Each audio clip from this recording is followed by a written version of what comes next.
اعوذ بالله من الشیطان الرجیم بسم الله الرحمن الرحیم. دا یو ملګرو کوم ځای نه راغلی منصیرې نه راغلو. دغه تقریبا 4 کاله میرګو علاج کړی و او دلته موږ د جناتو والا همغسې جټکا چې کومه میرګي وهله همغه جټکا پې موږ راوسته. دغه کس اوس تقریبا چې یوه میاشت وشوه، یوه میاشت بعد موږ ته راغی. الحمدلله دوی به ته خپله و چې دغه ته څه مسله وه او د هغې نه بعد څنګه دی ده چې دغه به ګولۍ خوړې څنګه به چې ګولۍ نه خوري هغه څنګه تاسو ورته پخپله وایو. السلام علیکم ورحمت الله. مخکې داسې و چې کله د باندې دا جټکه راتله له خولې نه به یې زګونه رالو او ټول وجود به یې داسې کوږ شانته څه صحیح ده. بیا چې کله تاسو موږ ته پته ولګېده تاسو هغه فیسبوک نه دغه معلوماتو هر څه موږ واخیستو چې موږ کله رالو هلته دم شو په اول ځل باندې تقریبا هفته په منځ کې ووته که نه، هفته ټیم راغی، هفته بعد چکر راغی. تاسو وایئ چې کله هم دې باندې جټکه راسي موږ خواته به راځئ.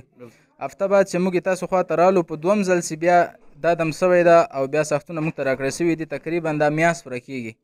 نو دې میاشتې پورې مخکې داسې حالات و چې کله به ده یوه ورځ ګولۍ قضا کړې، یوه ورځ نو نن به ګولۍ قضا کړې بس سهار یا سبا به بس دې باندې جټکه راتله خامخا لکه 24 غنټې نه اخوا ټیم اور نه کوو که نه.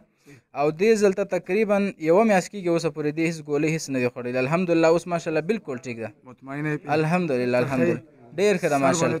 مخکې به یې سر باندې بوج وجود به یې داسې ډېر تکلیف پریشاني که نه ټوله شپه ورځ. اوس الحمدلله بالکل ښه ده، هېڅ تکلیف الحمدلله ډېر.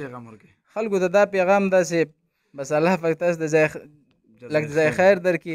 نو دا خو ډېر غټ یو موږ خو دومره غټ تکلیف نه خلاص شو لکه ډېره غټه پریشاني ده. دې د ټولې زندګي هغه یو روټین خدای پاک لکه ټول برابر که. هغه خو داسې مرض ده چې کله یو ورځ هم سړی ګولۍ ونه خوري نو کله نه کله مرګ ته لکه سړی ورکوي. نو الحمدلله اوس دا یوه میاشت کېږي بالکل ټیک ټاک ده. دا خو داسې علاج دی چې دا به تقریبا ټول عمر جاري وي.